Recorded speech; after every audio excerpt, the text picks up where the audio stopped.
Hola, ¿cómo están? Bienvenidos. Esto es Por la Goma en el Extrabase. Abril y sus historias. Para el béisbol, abril siempre es un mes de muchos recuerdos, rico en personajes y en momentos inolvidables, como estos tres hombres determinantes en la historia del juego y de los derechos civiles de los Estados Unidos: Jackie Robinson, Emmett Ashford y Frank Robinson. Los tres tienen en común algo más que el color de piel. Todos fueron el primer afroamericano en derribar una barrera racial en el béisbol. Jackie Robinson, cuyo debut celebramos el 15 de este mes, fue el primer afroamericano que se estableció en las grandes ligas. Emmett Ashford, el primer umpire, y Frank Robinson, el primer manager. Es un mes esplendoroso para la reivindicación de los derechos civiles, un mes importante, porque cada uno de estos acontecimientos trascendió más allá del béisbol, fueron inspiración.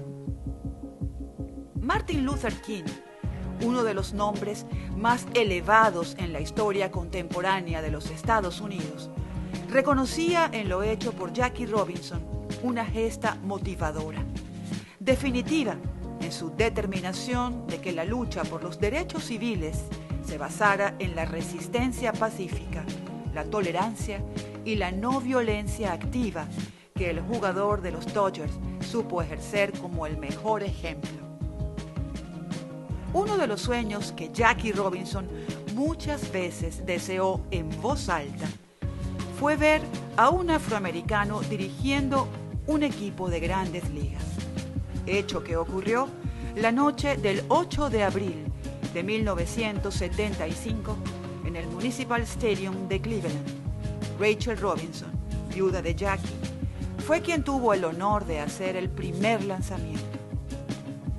Así como Jackie tuvo que ser un pelotero destacado y de conducta irreprochable para poder dejar una huella más allá del hecho de ser el primer afroamericano, Emmett Ashford tuvo que ser un árbitro estudioso y conocedor de las reglas para poder imponer su autoridad. Ese debe ser el trabajo de todos los jueces de terreno, no importa el color, pero para Emmett era más que una obligación. Cualquier umpire podía equivocarse por ser humano. Emmett debía evitar errores, porque él se equivocaría por ser negro. El 15 de abril de 1947, Emmett Ashford estaba escuchando la radio en una base del ejército en la sureña Luisiana cuando supo que había debutado el primer jugador afroamericano en las grandes ligas. Ese día, según cuenta su historia, se propuso ser árbitro en esa organización. El 11 de abril de 1966, casi 2 décadas después, lo consiguió. Había sido contratado en 1962, pero debió prepararse y ascender en las ligas menores hasta que estuvo listo para trabajar en las grandes ligas. Así es la trayectoria de todos los umpires. Entonces era el juego inaugural de los senadores de Washington y estaba presente el vicepresidente Hubert Humphrey. El servicio secreto estaba a cargo de la seguridad, que debía verificar a cada persona que podía estar cerca del invitado.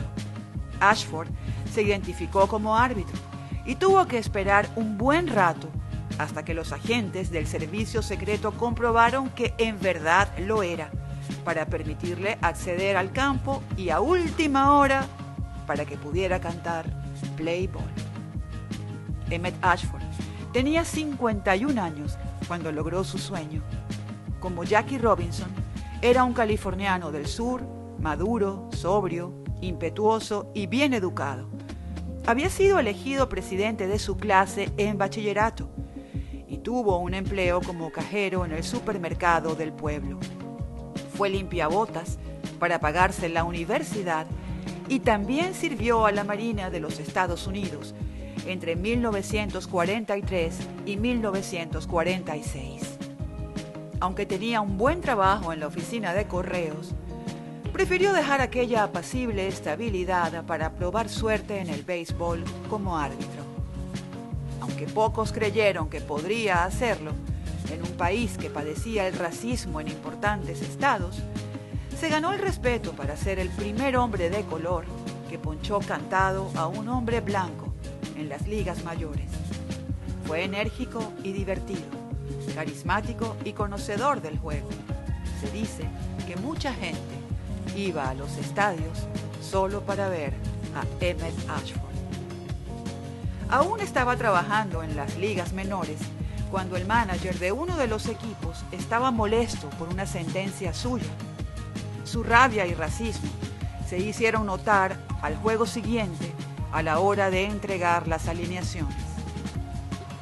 Según el historiador Larry Gerlach en su libro El hombre en azul, conversaciones con los umpires, el manager le dijo a Ashford, quien era uno de los 3 árbitros del juego: no es por ti que estoy contrariado, Emmett, es por los otros 2 muchachos.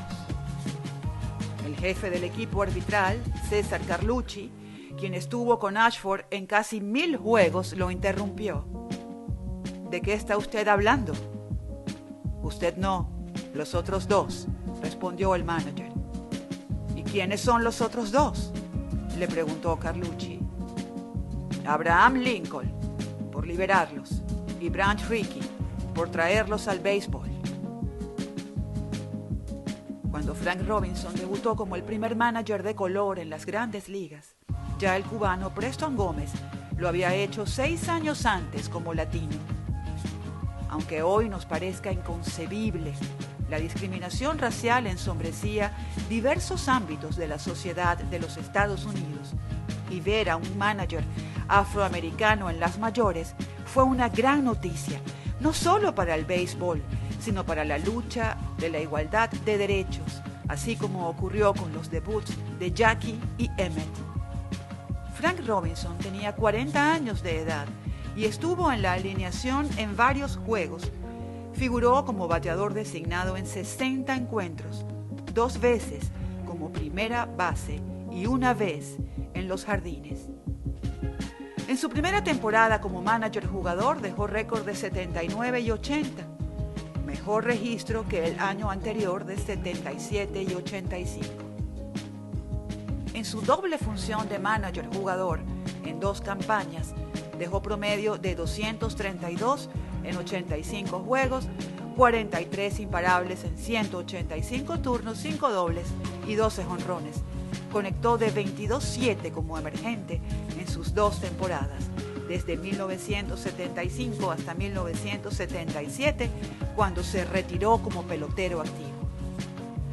La afición de los Orioles de Baltimore siempre recordará que ayudó a ganar las series mundiales de 1966 y 1970, y también su trabajo como piloto entre 1988 y 1991.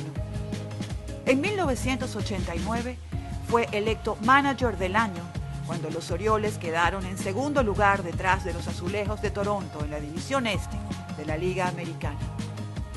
Decía Martin Luther King: sueño que un día, en las rojas colinas de Georgia, los hijos de los antiguos esclavos y los hijos de los antiguos dueños de esclavos se puedan sentar juntos a la mesa de la hermandad.